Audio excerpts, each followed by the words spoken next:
आप देख रहे हैं अल्फा डिफेंस हिंदी में आपका स्वागत है। आज के इस वीडियो में हम लोग बात करने वाले हैं टाटा कैस्ट्रल और स्ट्राइकर के बारे में। इन दोनों सिस्टम्स को लेकर इस समय इंडियन डिफेंस कॉरिडोर में काफी ज्यादा बवाल मचा हुआ है और आप में से बहुत सारे लोगों की तरफ से रिक्वेस्ट आई थी कि इसको लेकर एक वीडियो किया जाए।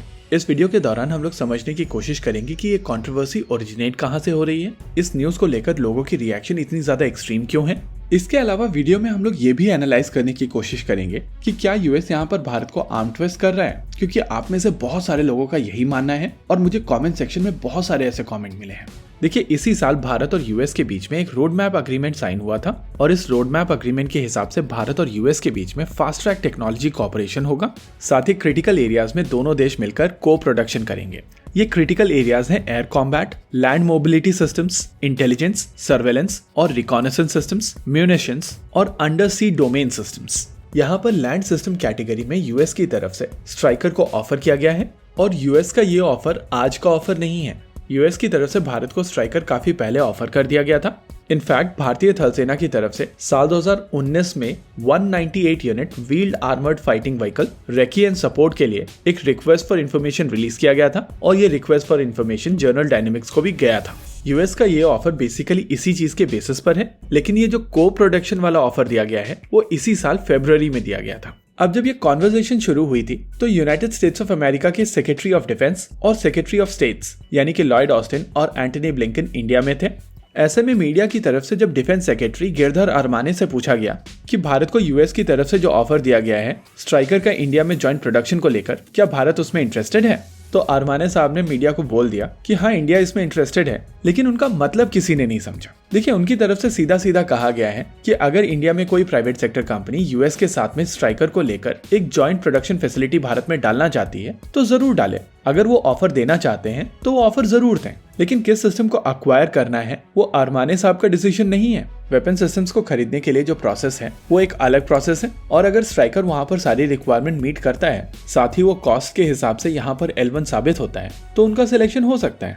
हालांकि आरएफआई में इंडियन आर्मी की तरफ से ये चीज क्लियर की गई है कि उनको एक ऐसा सिस्टम चाहिए जो एम्फीबियस हो, यानी कि वो पानी के ऊपर तैरने में सक्षम हो। स्ट्राइकर में ये कैपेबिलिटी नहीं है और उस हिसाब से ये इंडियन आर्मी की सारी रिक्वायरमेंट पूर्ण नहीं कर सकता है। वहीं पर अगर आप डीआरडीओ के व्हील्ड आर्मर्ड पर्सनल कैरियर के बारे में बात करें, जिसके प्रोटोटाइप को टाटा की तरफ से बनाया गया था और वो लोग जिसको टाटा कैस्ट्रल कहते हैं, तो ये सिस्टम एम्फीबियस कैपेबिलिटीज के साथ में आता है और आरएफआई में जितनी रिक्वायरमेंट्स हैं उन सभी को पूरी तरीके से मीट करता है। देखिए, चाइना के साथ में जब स्टैंड ऑफ हुआ था तो भारतीय सेनाओं को इमरजेंसी प्रोक्योरमेंट की पावर दी गई थी और उस पॉइंट ऑफ टाइम पर इंडियन आर्मी की तरफ से इन्फेंट्री प्रोटेक्टेड मोबिलिटी व्हीकल जो टाटा कैस्ट्रल का ही एक वेरिएंट है उसको अक्वायर किया था।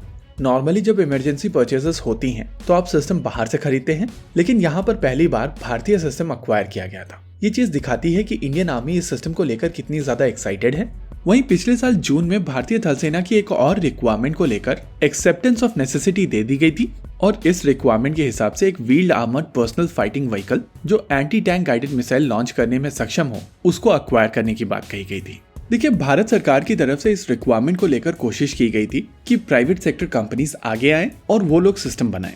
जहां डीआरडीओ की डिजाइन को बनाने के लिए टाटा को फंड किया गया था, वहीं पर एल&टी और महिंद्रा अपने दूसरे पार्टनर्स के साथ में मिलकर एक wheeled armoured personnel carrier offer कर रहे हैं और क्योंकि ये एक रेस है तो यहाँ पर एवीएनएल भी अपने डिजाइन को ऑफर करने वाला है। हालांकि क्योंकि टाटा कैस्ट्रल सभी तरीके के ट्रायल्स कंप्लीट कर चुका है और सेना की रिक्वायरमेंट के हिसाब से बनाया गया है, इस वजह से उनके चांसेस सबसे ज्यादा हैं। लेकिन ये प्रोसेस भी जरूरी है, क्योंकि अगर आप डायरेक्टली सिस्टम अक्वायर करेंगे तो सप्लायर मनचाही कीमत पर ये सिस्टम आपको बेचने वाला है। और यहाँ पर ये आर्म ट्विस्टिंग वाला एंगल बिल्कुल नहीं है, क्योंकि स्ट्राइकर कोई ऐसा सिस्टम नहीं है जो भारत के पास में है नहीं, और जब आपके पास में अपना खुद का सिस्टम होता है तो यूएस जैसे देश के पास में आर्म ट्विस्ट करने की क्षमता नहीं होती है। ओवरऑल मेरे हिसाब से यहाँ पर टाटा कैस्ट्रल ही अक्वायर किया जाएगा, लेकिन प्राइस को लेकर चेक एंड बैलेंस मेंटेन करने के लिए ये दूसरे कॉम्पिटिटर्स यहाँ पर ऐड किए गए हैं। होप चीजें पर्सपेक्टिव में गई होंगी। इसी के साथ आज के इस वीडियो में रखते हैं केवल इतना ही। वीडियो को अंत तक देखने के लिए धन्यवाद। देखते रहिए अल्फा डिफेंस। जय हिंद।